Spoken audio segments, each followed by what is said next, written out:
Welcome to this session on prevention through diet. This is the first of a series of talks on prevention via the diet.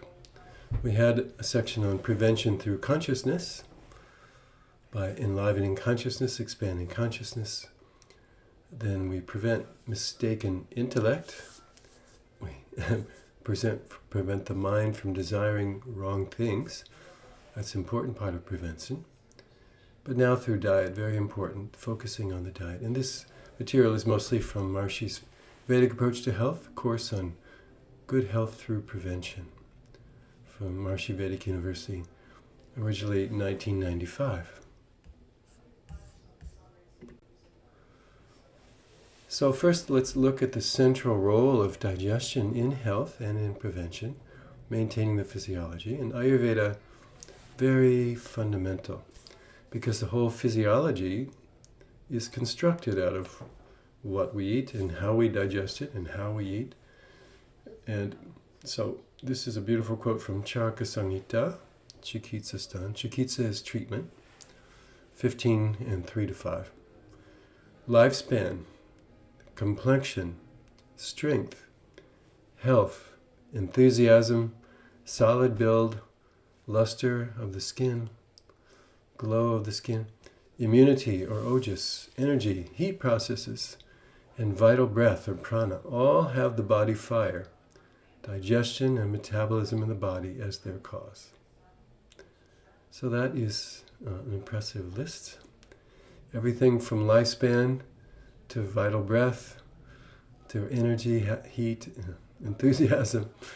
So next sentence, one dies if his fire is extinguished, lives long, free from disorders if it is functioning properly, and gets ill if it's deranged. So the Agni is central. Agni is that transforming intelligence in the body, so crucial for giving us energy and enthusiasm and a healthy physiology and healthy tissues. Thus, the fire of digestion and metabolism is the root cause of everything. The nourishment and maintenance of the tissues of the body, ojas, strength, complexion, etc., by food, depends on digestion and metabolism, because nourishment and body tissues cannot be produced from undigested food. So, Agni, very crucial. So we need to know how to manage our Agni. Agni is the power of digestion. And another quote from Charaka Samhita Chikitsa Stan. The Agni which digests food is regarded as the master of all Agnis, because the increase and decrease of other Agnis depend on it. So there's the master Agni, the Jatra Agni, the digestive fire in the stomach and small intestine. And then there's the 5 elemental Agnis, the Bhuta Agnis, which digest and process earth, water, fire, air, and space. And then there's the 7 Dhatu Agnis, the tissue Agnis, for Rasa, Rakta, Mamsa, Meda, Asti, Maja, Sugar, for plasma, blood, muscle, fat, bone, bone marrow, reproductive tissue. There's an Agni, or a transforming intelligence, for each of those tissues. Obviously, some intelligence forms those tissues continuously out of what we eat. We're always making new blood cells. We're always making new bone, new muscle, new fat.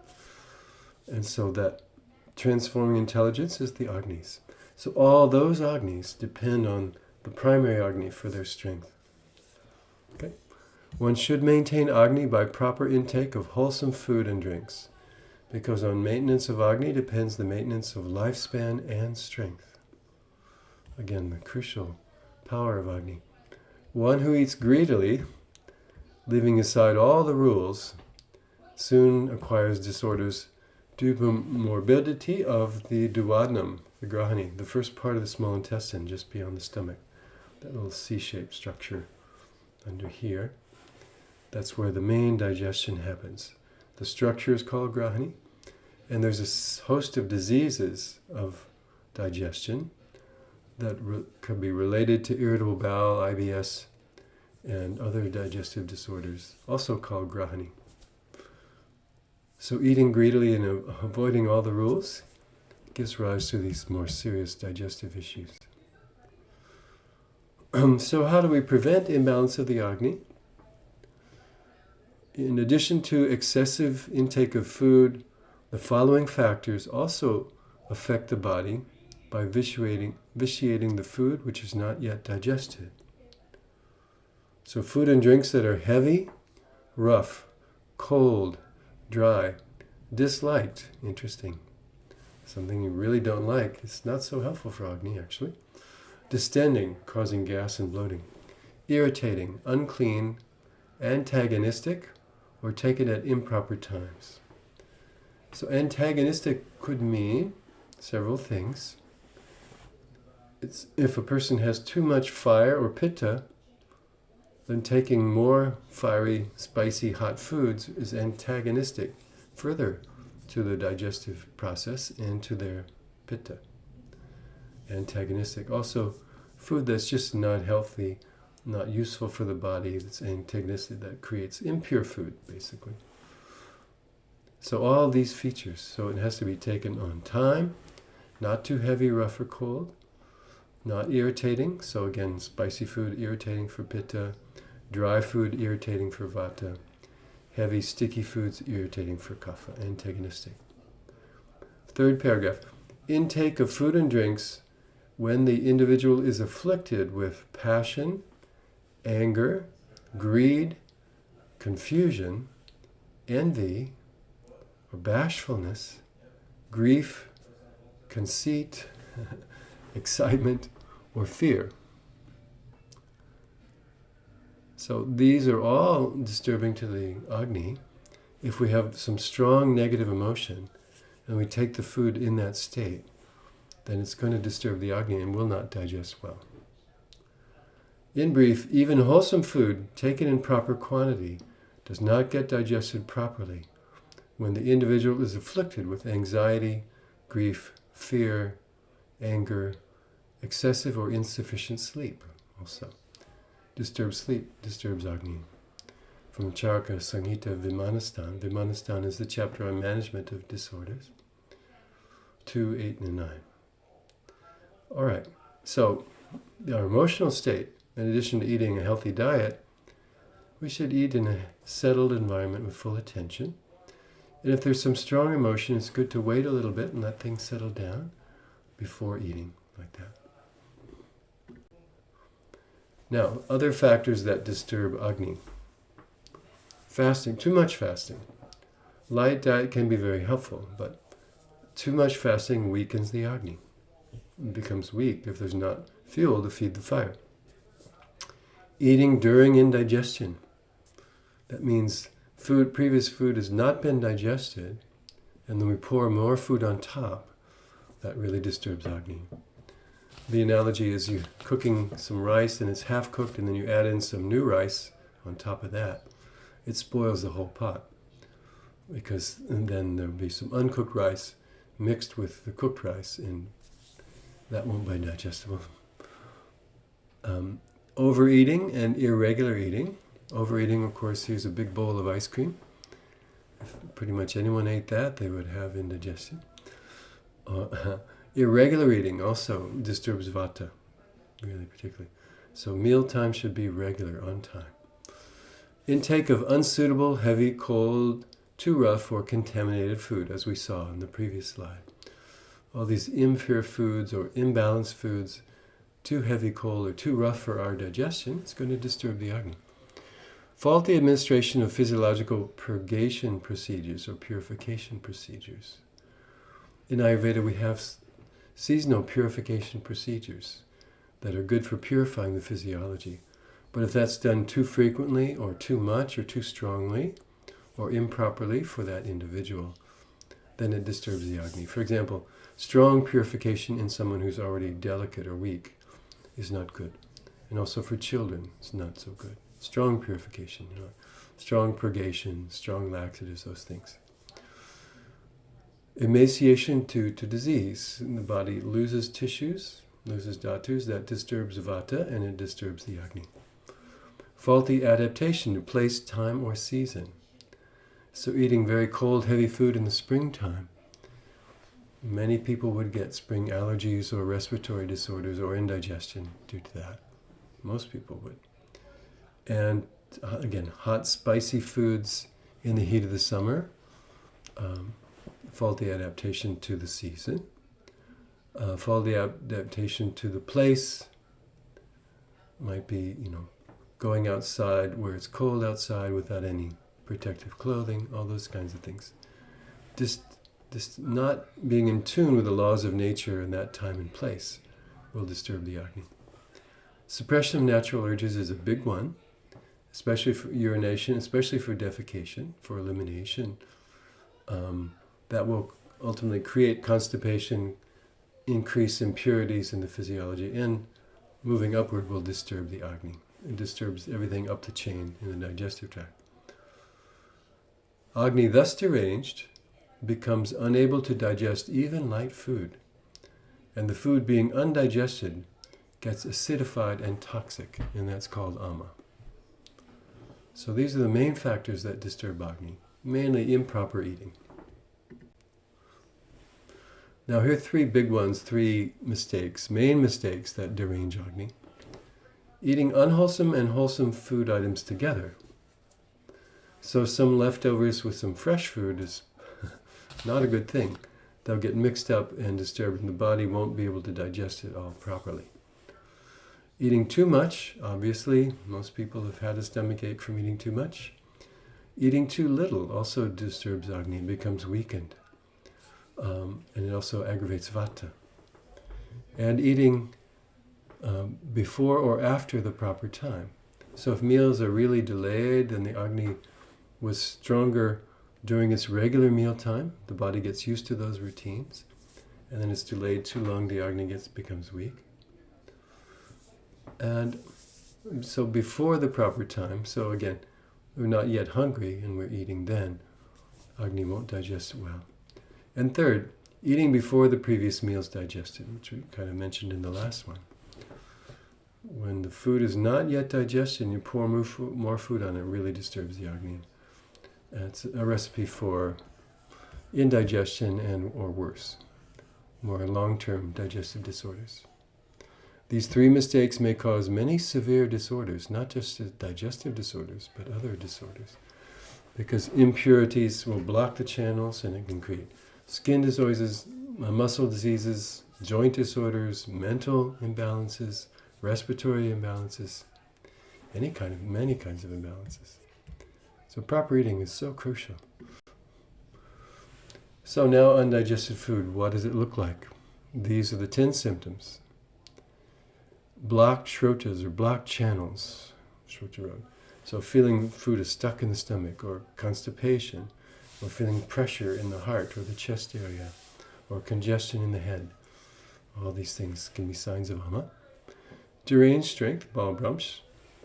So strength becomes disturbed, less strength, or erratic strength. Heaviness, gara. Feeling heavy. We know when we've overeaten, we feel heavy. Vata disturbed, not moving properly. Vata can get blocked. So Vata can move upward instead of having good elimination. That upward moving Vata can cause indigestion, gas, and bloating, and also constipation. So Vata disturbed. Indigestion, apakti or ajirna. Ajirna is just plain not digesting well. Usually some discomfort in the stomach, digestive tract. It's not getting well digested. And there's Vata, Pitta, and Kapha types of indigestion. Repeated spitting, nishtiv, due to excess secretions, mucus, ama, system, so repeated spitting. Constipation, so obstruction of excreta, mula sang. Sang is blockage. So just things get blocked due to ama. It's more sticky and it can block the channels in the small intestine and in the colon. No taste for food, aruchi, just not having taste. Feeling like you just don't want to eat. And mental and physical fatigue. So fatigue, clam, just feeling tired. As this gentleman here. Laziness, heaviness, tiredness, all signs of ama. Remember, after a big feast, we often feel quite lazy and just fall asleep. Signs of ama. So the quote, means of preventing ama.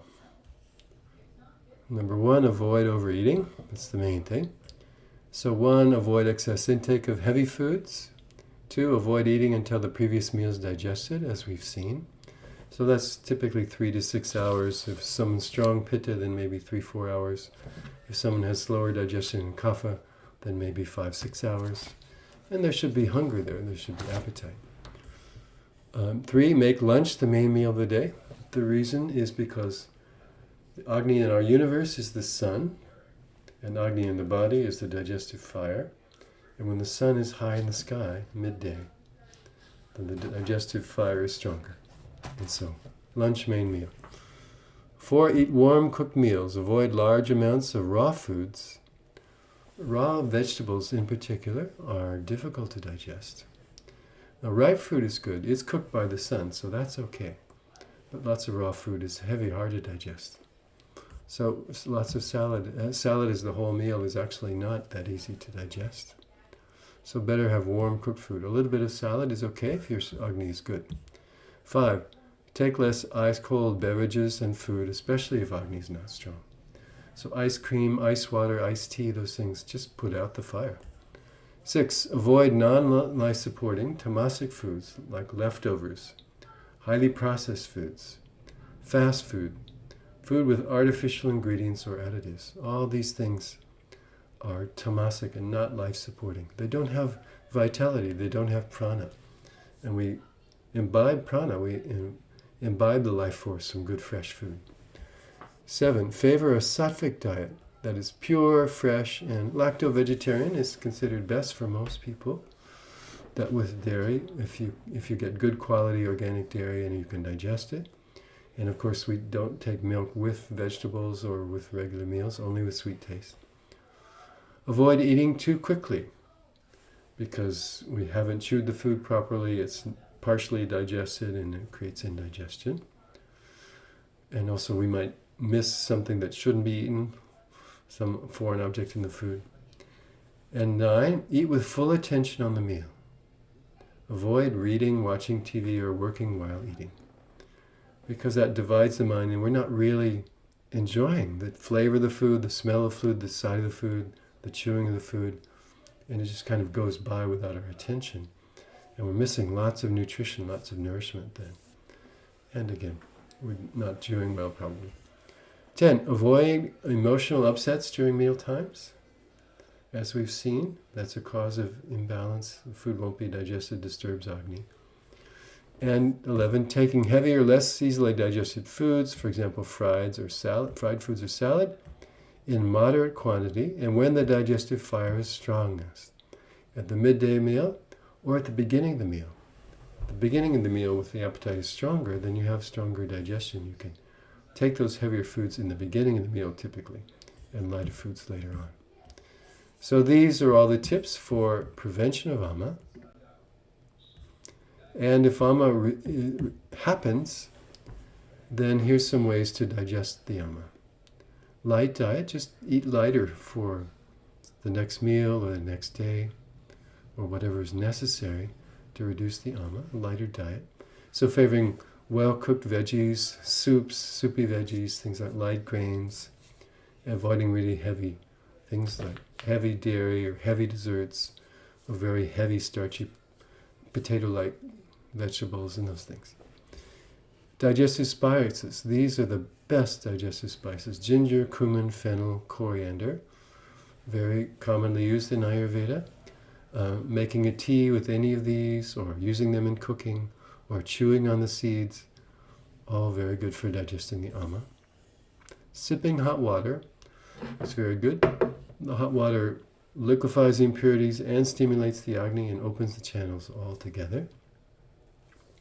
But if it's hot summer or there's a person who's pitta predominant, then warm water is better. It should be boiled and then cooled, so it's like a warm tea. Ginger pickle is very good, taken before meals. So fresh grate some ginger, add a little bit of lemon juice and a little salt or ginger juice, and take that before meals. It's very good for stimulating the appetite and digesting the ama. And lemon honey water in the morning. So boil some water, cool it so you can hold your finger in it. It's not too hot. Then you have a little bit of lemon and honey and stir it up and drink that first thing in the morning. That's very good for digesting ama. Okay, we had a number of tips here, but to summarize, the health tip for this section is eat to 3/4 of capacity, about a bowl or a plate of food. Eat meals on a regular schedule, breakfast, lunch, and dinner, lunch being the main meal, about the same time each day. Then the body gets in that rhythm and starts secreting the digestive juices when needed. Eat with full attention. Chew well. Digestion begins in the mouth, so really enjoy the experience of the food. Then you'll really imbibe all the nutrition and the body can get prepared for what's coming and how to digest it. So eat with full attention. Choose one or more specific eating behavior to adopt this week. Do 1, 2, and 3. Very important. And if you're not used to those can be your ones. But you could choose any of the others that we discussed today. Something that you're not doing and focus on that. Okay, today I really want to eat lunch every day between 12:30 and 1 o'clock. That's a new goal for me. Choose one thing and then think, all right, how to strategize that? How am I going to accomplish this? Do I need a buddy to remind me? Do I need a beep on my phone or a reminder on my computer or something on my calendar? What do I need to do? Do I need to reduce one activity in the morning so I have time to get ready for lunch? What do I need to do to accomplish this thing? And then track your progress in a journal somewhere on your computer or in a notebook. Say, oh, I did it 4 days out of 7. So that's good progress. So week 1. Week 2, let's see if we can do 5 or 6. And then each time you make progress, then reward yourself with something. Give you something yourself, treat yourself to something really delicious and healthy that you might not ordinarily eat. Should be delicious and healthy. Otherwise, we're undoing what we're trying to do. Okay? And so at the end of the week, assess your progress and reward yourself for some success.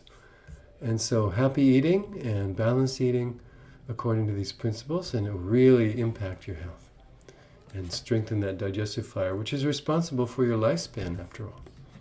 So very important. So enjoy.